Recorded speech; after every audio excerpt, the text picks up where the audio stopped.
in full transparency, last month we did do $1 million in sales. $2 million a month, yeah. When you have those type of days or months or whatever it may be, it's a gift and a curse, because it's like now the rubric is like so high, you have to figure out like, how am I gonna have a $2 million month again? Today I'll be interviewing successful clothing brand and business owners in my personal car. This is an Audi R8 V10 Plus with the carbon package. It has the red diamond stitching seats along with the Alcantara interior. This spec has 610 horsepower, and some people call it the poor man's Lambo. My camera died. This video does not have any sponsors, so if you want to support this series or support the channel, click the join button down below. That helps me buy a coffee so I can have energy to continue this series, or you can support my clothing brand after hours. What's your name, age, and what do you do? I'm Damian Polk. I'm 32 years old, and I'm a part CEO of HUSTLENINJAS clothing brand. My name is Yusuf Shakirov. I'm 24 years old and I own Untamed. It's a clothing brand. My name is Eric Lee. I am 31 and I run a company called Superline Wholesale. It's a blank apparel business that sells blank garments. So if you wanted to start a clothing brand, it'd be very difficult for you to go overseas and figure out how to manufacture. So you'd go to a wholesaler like me or a vendor like me, and you'd buy the blank garments and then reprint on it and decorate it and use it for your clothing brand. How'd you get to where you are today? I would say due to elementary school, because everyone in my class would always wear some nice clothes at the time, you know, wallabies and whatnot, and that's something that I couldn't really afford at the time, and it made me consider on what I could do to afford it. And as I got a little bit older and started researching more into like the fashion branding and whatnot, I wanted to open up my own kind of like brand or clothes that I could make and wear. I never really even intended on selling, to be honest with you, until other people were more like, hey, what is this? What is that? You know what I mean? And I was just like, man, maybe you can make money off this. More important than money, it was just something that was cool that no one had, because everyone was wearing the same type of clothing. And like Untamed was just something so different that when people would see it, they're like, oh, what is that? You don't fit in. At the time, I would kind of find it as a bad thing, but as I got older, it's better to not fit in. When I was 20, I was doing a bunch of odd jobs and I just wanted to make a lot of money. So I started selling oregano, cheese, you know what I'm saying, exotic cheese. And I ended up catching a case and I was on house arrest for about a year. I didn't really have anything to do. I was a convicted felon. I didn't have a college degree. I didn't have that many skills at the time. I just knew how to sell stuff. And my dad was running this business called Superline. Before what it is today, it was pretty much like a wholesale business where he would sell, you know, like bootleg shirts. He would sell, you know, like the stuff that you see at the flea market. He would sell that type of stuff to retailers and flea markets. And he was like, you know, why don't you just come work for me and why don't you work in the warehouse? So I started that and I just realized that I didn't want to be known for selling bootleg Jordans and like selling like knockoff inspired shirts. So I started my own brand. It failed. And then I took all of the knowledge that I learned from like building my own brand into Superline Wholesale, and I just started selling blanks. It really started from a bunch of failures. I would say by mostly being disciplined and actually staying focused on the overall goal and not pursuing instant gratification, to be honest with you. Do you recall like a certain moment, like when everything was working out for you? Oh, of course. I would possibly say 2020, everything we have going on, we were able to have inventory and demand at the same time, and it just cross-referenced and it worked lovely. It's a good question. I don't love the question because if I feel like I pinpoint one moment, then it feels like the journey is over. And for me personally, I always want to be pursuing this and pursuing entrepreneurship until the day that I die. So as much as, you know, we hit accolades and wins and awards, I don't ever want to feel like, oh, it's over. But I think one of the moments that really stood out to me was when I was starting out. This is when Facebook ads was crazy. Like you could actually make money doing Facebook ads. I was making these terrible dad caps. I was buying them for like $3. I was embroidering for like $1.50. So I was all in like $4 or $5. I did a Facebook ad, and this is when nobody really had dad caps like that. And I think that first month I sold $30,000. So being on house arrest and being able to create a product and sell it online and make $30,000 was like one of the aha moments for me, where I was like, oh, you know what? I don't have to do illegal things to make money, and I don't have to have a corporate job. I don't have to go work at the bank. I don't have to wear a suit and tie. I can still do like non-illegal things and be myself and make money? I would say yes, but it took a very long time for me to start kind of like understanding that it was taking off a little bit. I'm not gonna lie, I had big problems in the beginning where I would do a pre-order and whatnot, and with shipping, it all came in when I was starting to ship out the clothes after it was made. I actually lost money. I was actually negative 400 because I just didn't know what I was doing. But after that, I kind of got back to the drawing board, started, designing more stuff. When I started to understand how shipping works and the profit margins, that's when I started to know that this brand could actually take off, and it was taking off a little bit. How'd you make your first sale? My first sale was pretty tough, not gonna lie. I made 20 hoodies at first, and I put it on my Big Cartel, is what I was using at the time as a platform to sell. And I had about 200-300 followers on Instagram. So I was like, hey guys, the store is live. And I'm just sitting there. Nobody was purchasing anything at all.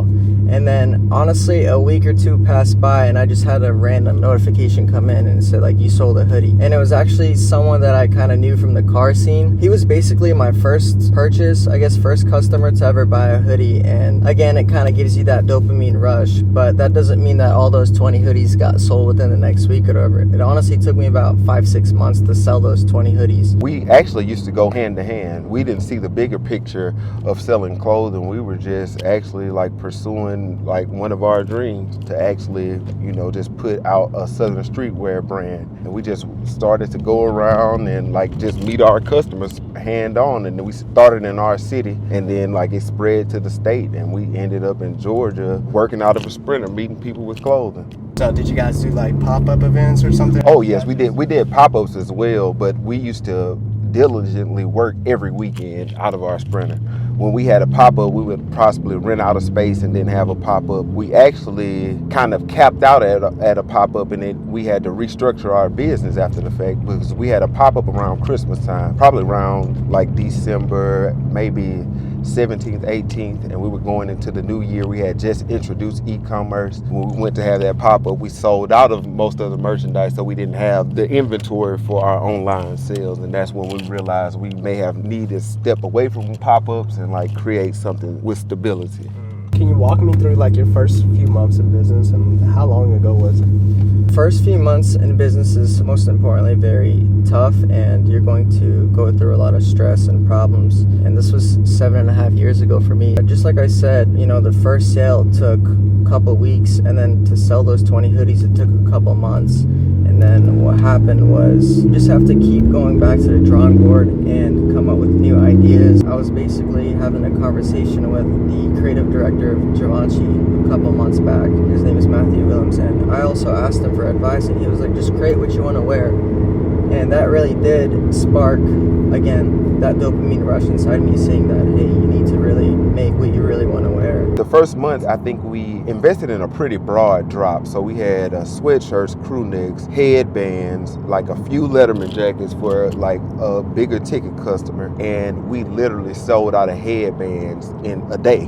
We sold all of the headbands in a day. That's what our customers wanted, and we were able to build capital from headbands to broaden our clothing selection and have something for each individual type of customer. Do you feel like it was the message of the brand, or the design, or just like the headband itself? I just feel like it was timing with the headband, because it's two things that can happen with clothing that I feel. You can have the timing of a product or a style, or you can actually build a brand and then it's actually sought after.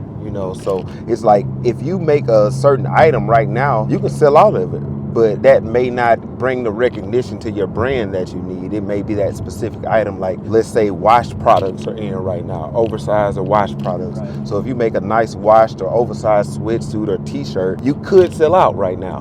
But that doesn't mean when you actually bring back an item that's branded for your brand, you're gonna sell that item out as well. It's just like you sold out what's popular now, not specifically your brand sold out. Gotcha. So I think it was like more sort of thing, people couldn't actually get their hands on maybe a Supreme headband or something like that, and we had them readily available to people, to a customer base that was maybe familiar with Supreme but not familiar with how to get a product from Supreme. So we had it on hand and available for Southern customer to receive. I think that was what we did at that time to make it just kind of work for us. Gotcha. So it's a mix of like selling the right product, but then still Like, making sure they still fall in love with your brand. Exactly, for sure. What skills do you think every entrepreneur should have?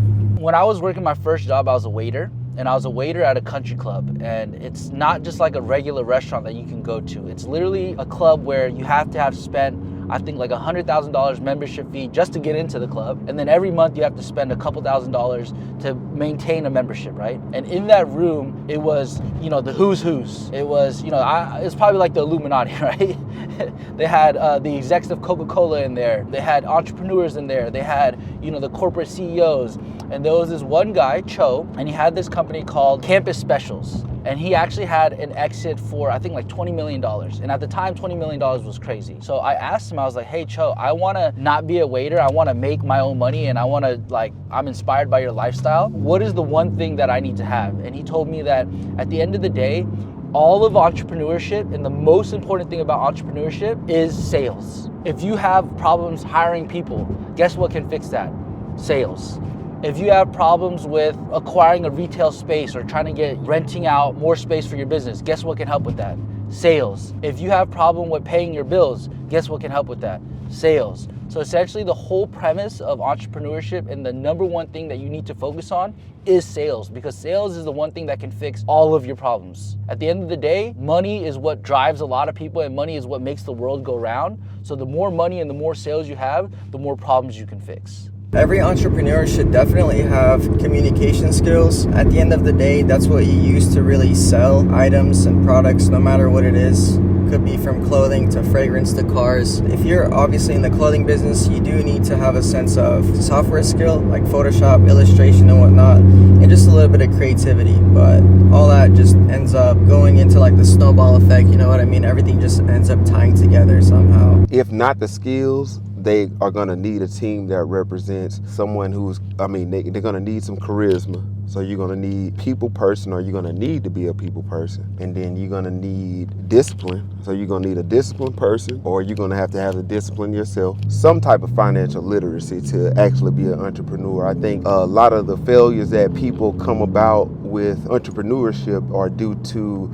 their lack of knowledge in finance, and not necessarily their dream or like the plan they've put together. It's actually just, you really just don't know how to handle finance. What's a daily habit that everyone should be doing? So I know there's a lot of entrepreneurs out there that are like, oh, I don't smoke, I don't drink, I don't do all this. I made my first $1 million smoking every day and blacking out every weekend. So for me to say that, you know, you gotta be sober to make money, I think it's right now in my life, I'm transitioning into that stage because I'm getting older, I got married, I'm trying to have kids, and I do recognize the benefits, but I do think that you can still be successful doing all of those things. I think the number one thing that people should do is be consistent. Even though I was smoking every day, even though I was drinking all on the weekends, every day I clocked in and I did something to better my business. Whether it was making an Instagram post or answering DMs or answering emails. There was never a day where I could be hungover. I could literally be like on the deathbed of like alcohol poisoning, but I would still pull up my laptop and I would still go to work. So the number one habit that you should have is work. That's it. Just be consistent in your work.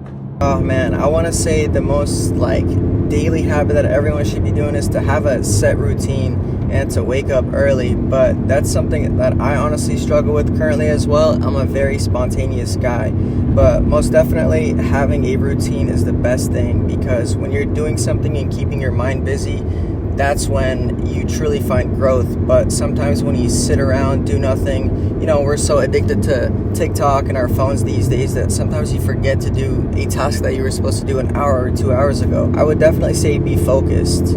Focus is the number one factor as well. Before all of this, what was the first job that you ever had? The first job I had was at Academy when I was, I think I had just turned 16. I worked over the summer. I was able to deal with inventory. I kind of got a better feel and understanding of it. And I also got an understanding of back inventory, and I understood how Academy worked and what they had in stock, and when did we get deliveries and how we got deliveries and how many of each product it was. So it kind of gave me an insight on business as an overall, like logistically speaking.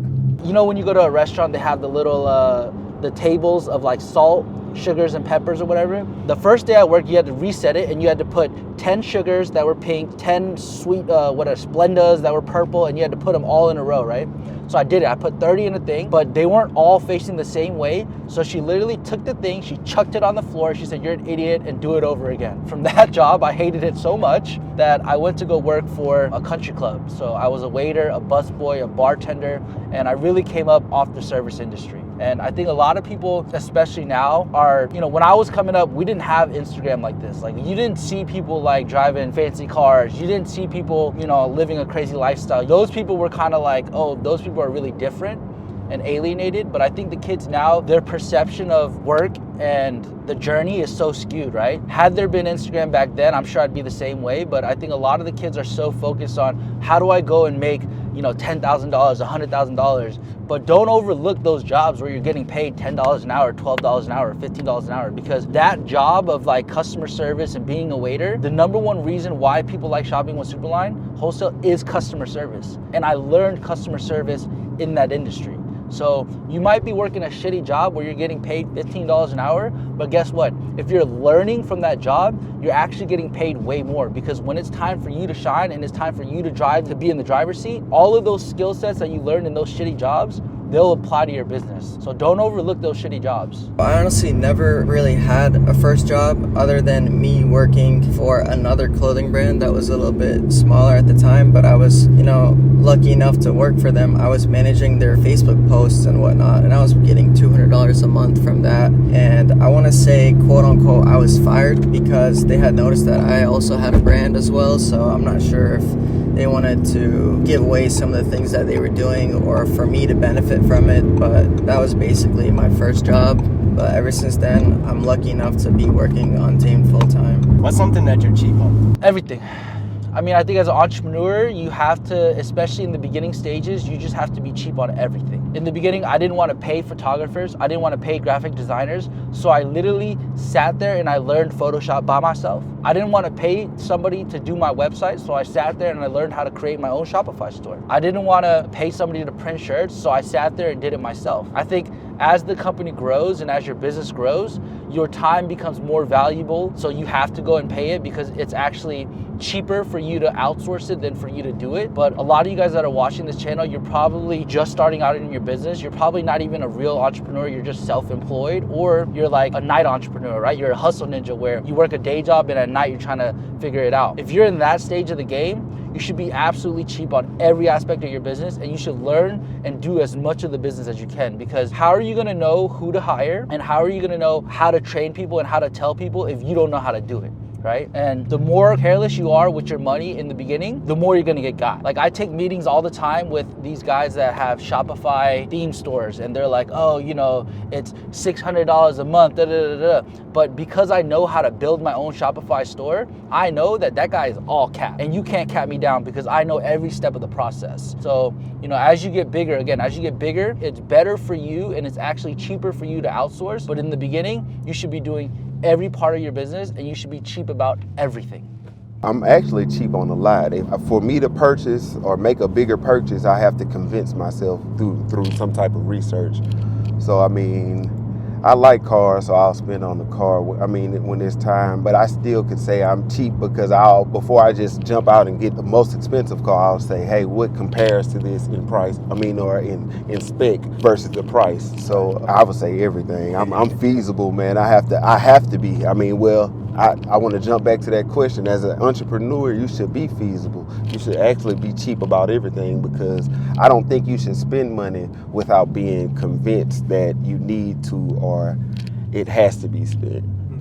Social media makes entrepreneurship looks easy. Was it easy for you or was it hard? So you guys probably see me now and you're probably like, oh, this guy's so up. He has 400, 500,000 on Instagram, whatever, the YouTube's going crazy, he has his own business. But the things that you guys didn't see was, actually I posted it. You could scroll all the way down to the Superline page and you could see like the first couple of posts, fucking terrible. right? And at the end of the day, like social media, it only shows you the highlights. If you're posting something and it gets 1 like or 2 likes, it's not gonna show up on anyone's feeds and you're not gonna see it. What you're gonna see is the accolades and the awards. And for me personally, like it was difficult starting out because, you know, again, the uncertainty, right? Like I was a convicted felon. I didn't have a college degree. I dropped out of college. I didn't have anything going for me. So like in that moment where everyone around me, all my peers were being consultants and having corporate jobs, making $70,000, $80,000, $100,000 a year, it was really difficult. And I actually went through a period where I went to therapy for about 2 years consistently every 2 weeks. And during that time, I really just learned how to like train my mind and like train my perspective on like even in the worst times, how to be grateful. So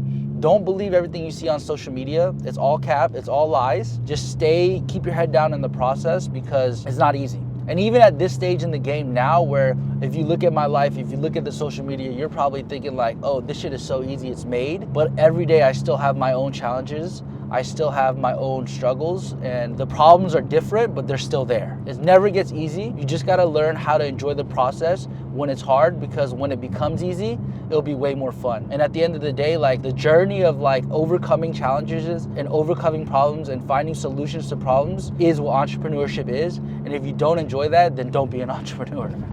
The reason why I don't want to say it doesn't feel difficult because what you're pursuing. I'll put it that way. It's like, oh dang, like man, I've been working and out of the work I've got to touch some things, like drive some things that I never thought I would be able to. So it's like, it feels good. Yeah, it's hard. I mean, like the thrill you get when you actually see something from beginning or from thought process to actually being a product and then the product being on the customer. I just feel like a lot of entrepreneurs want money and then some people want a legacy, and if you're chasing legacy, it'll always seem like you're building. If you're chasing money, like I said, when you have a $2 million month and then the next month's not so well or the next 11 months are not so well, you may be discouraged. But I can't be discouraged because I'm always building, and that's what I think as an entrepreneur you have to understand, that you're a builder. You're not a money man. I wouldn't consider myself a money man. I would consider myself an idea man.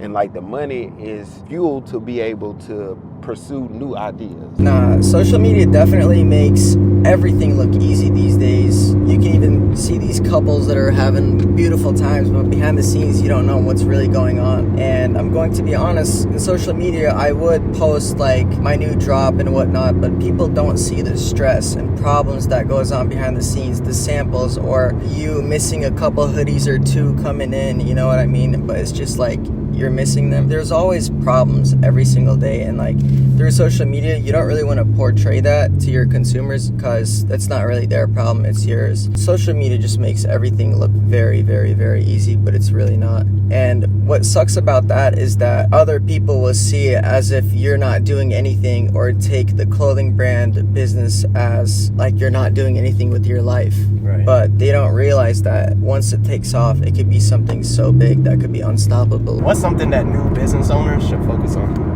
My pet peeve with new business owners and new entrepreneurs is the business and no product. Like, it's like you're telling me, yeah, I have a website or I have this. Yeah, you can't order nothing right now, though. It'll be focused on having a product. I think you should have an LLC, you don't get me wrong. But like when it comes to like trademarking something and things like that, you just entered into the market. Nobody's looking to steal anything from you, especially when it comes to a clothing brand or something like that. Yeah, maybe an idea, but it's never nothing new. I mean, like a red hoodie's a red hoodie from me or from Nike. I mean, it just depends on the customer base or whoever wants it. And my only thing would be with new business owners is telling somebody what you do and nothing for them to back check on what you actually do. No website, no portfolio on your Instagram or anything, so I can say, oh, okay, you do this. Or I can even have some questions to ask you because it's like, I don't know what you do. I think the most important thing for our new business owners to actually have something that represents what you do. Maybe a presentation or something, like just something in your pocket to let a person know that I'm dead serious about what I'm pursuing. Going back to my first point is sales. As a new business owner, you have to make money. I mean, at the end of the day, a business is, you know, it's about sales and money. So the numbers don't lie, right? So you might want to make a t-shirt brand and you might think that this message and this brand needs to be out in the world. But shit, if you're selling one shirt a day or one shirt a week, guess what? That probably isn't the best brand, or it probably isn't the best t-shirt business, right? Or even if you're on Etsy and you're trying to sell something on Etsy and you're not getting any sales, the numbers don't lie. It's telling you that there's not a market for it, or the value that you're bringing is not good enough for somebody to buy it. So I think the number one thing is focus on sales and understand that business and entrepreneurship is all about value proposition. Essentially, you're marking up a product because you're bringing some sort of value and people are willing to pay for that. And if they're not willing to pay for that, you don't have a product and you don't have a service and you need to go back to the drawing board.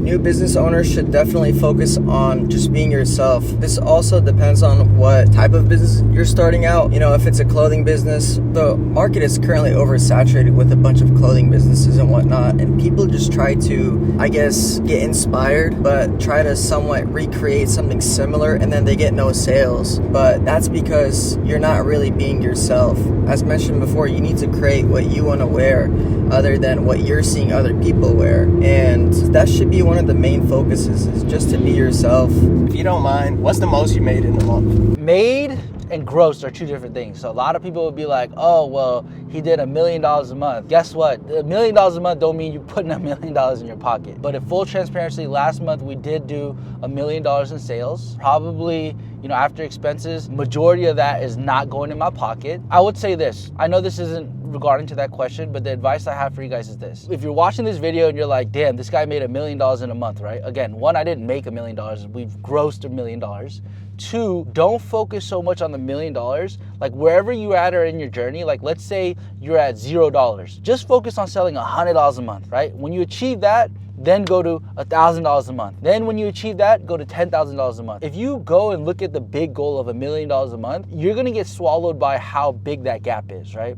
But if you break that goal down into a digestible format, when you get to 10,000, you'll be like, oh, you know what? I went from 0 to 10,000, so I can go from 10,000 to 100,000, right? Whereas if you're at 0 and you're trying to get to 1 million, that jump seems so impossible. But like for me personally, I've been doing this for 10 years. Now on my 10th year, I've achieved it. But you gotta remember, at the same time, I started at 0. Literally break them down into digestible formats. And I'll say this, the first 100,000 is the hardest. And then after the 100,000, the million is the hardest. If you can just break it down into digestible formats, it'll be a lot easier for you to achieve your goals. And just make sure that you're not pocket watching and don't get scared by the end goal. Because again, you're not gonna make a jump from 0 to $1 million.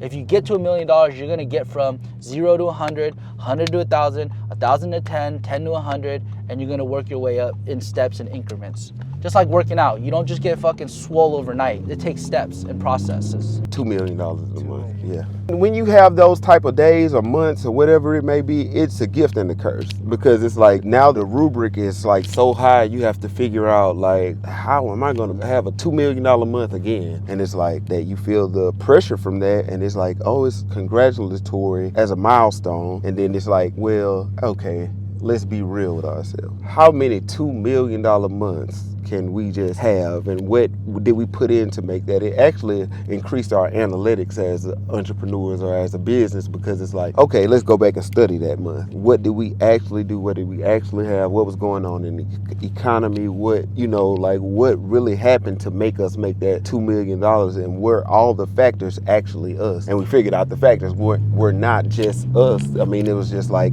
good alignment, like having the right product, the right time, and like customer had the money at the time, and it just worked out that way. So I wouldn't, like now I don't look at it how I did at first. It was like pressure. It's like, oh, we have a standard set.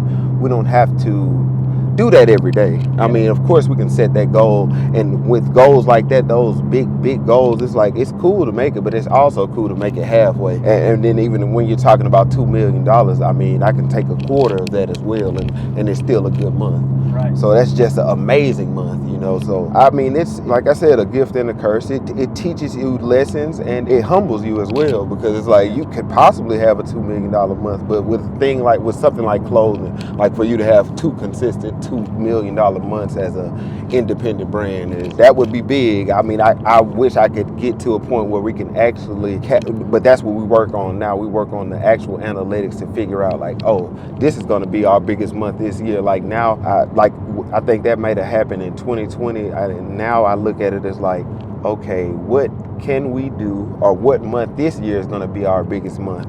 And I try to predict it ahead of time and actually be prepared. And for, like I said, with product for the customer and their finances and everything that goes along with it. I've just learned that with business, you want to be consistent and you want to make consistent money, because even with those big months, when you make that, most of my inventory is gone. Like I've knocked something like out of play, and now it's like, oh, well, I did have $2 million month. Now I'm having $1,000 days because I don't have enough stuff to sell.